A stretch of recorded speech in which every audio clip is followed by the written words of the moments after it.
আসসালামু আলাইকুম বন্ধুরা, কেমন আছেন সবাই? আশা করি সকলে অনেক বেশি ভালো আছেন। আজকের আরো একটি নতুন ভিডিওতে আপনাদের সবাইকে স্বাগতম জানাচ্ছি। আজকের ভিডিওটি অত্যন্ত গুরুত্বপূর্ণ হতে যাচ্ছে, কেননা আজকের ভিডিওতে আমরা আলোচনা করব দুবাই ভিসার কিছু বিশেষ আপডেট, গোল্ডেন ভিসা এবং কিভাবে আপনি বৈধ উপায়ে খুব তাড়াতাড়ি দুবাইয়ে গিয়ে কাজ করতে পারেন। তো আজকের ভিডিওটি না টেনে সম্পূর্ণ দেখার অনুরোধ করা হলো। প্রথমে আমরা আলোচনা করব দুবাই ভিসার বিশেষ কিছু আপডেট নিয়ে।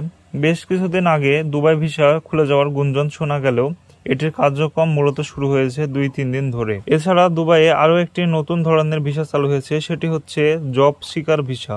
এই ভিসাতে গিয়ে আপনি দুবাইয়ে বিভিন্ন রকম কাজ খুঁজতে পারবেন, আপনার যোগ্যতা অনুযায়ী আপনি কাজ বেছে নিতে পারবেন। এখন আমরা আলোচনা করি কিভাবে গোল্ডেন ভিসার জন্য আবেদন করতে হয় এবং এর জন্য কি কি যোগ্যতা থাকা লাগবে। আপনার যদি দুবাই অথবা অন্য কোনো দেশে থাকার পূর্ব অভিজ্ঞতা থেকে থাকে, অথবা আপনার যদি কাগজপত্র ক্লিয়ার থাকে এবং কোনো রকম মামলা বা পুলিশি কেস না থেকে থাকে, তাহলে আপনি বাংলাদেশের যে কোনো ভালো এজেন্সির সাথে আলোচনা করে এই ভিসার জন্য আবেদন করতে পারেন। এবার আমরা আলোচনা করব আপনি কিভাবে বৈধভাবে দুবাইয়ে গিয়ে কাজ করতে পারেন। তার আগে একটা কথা জানিয়ে রাখি, বেশ কিছু ট্রাস্টেড এজেন্সি এবং ওয়েবসাইটের তথ্যের ভিত্তিতে আমরা 100% ক্লিয়ার হয়েছি যে বর্তমানে বাংলাদেশিদের জন্য ভিসা ইস্যু হচ্ছে এবং কর্মে যাওয়া শুরু করেছে ইতিমধ্যেই। এবার আলোচনা করি আপনি কিভাবে খুব তাড়াতাড়ি দুবাইয়ে গিয়ে কাজ করতে পারবেন।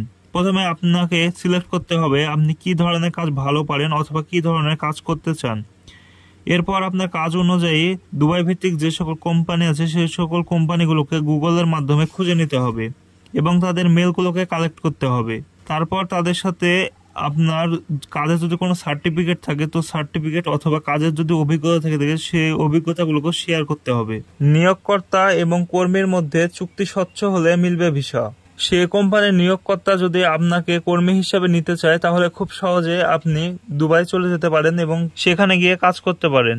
তো আজকের ভিডিওটি এ পর্যন্তই। আমার ভিডিও যদি ভালো লেগে থাকে তাহলে আমার চ্যানেলটিকে অবশ্যই সাবস্ক্রাইব করে পাশে থাকা বেল আইকনটি অলে প্রেস করে দিবেন। আর এই ভিডিও নিয়ে যদি আপনাদের কোনো মনে প্রশ্ন থেকে থাকে তাহলে অবশ্যই কমেন্ট করে জানাবেন, আমি উত্তর দেওয়ার চেষ্টা করব।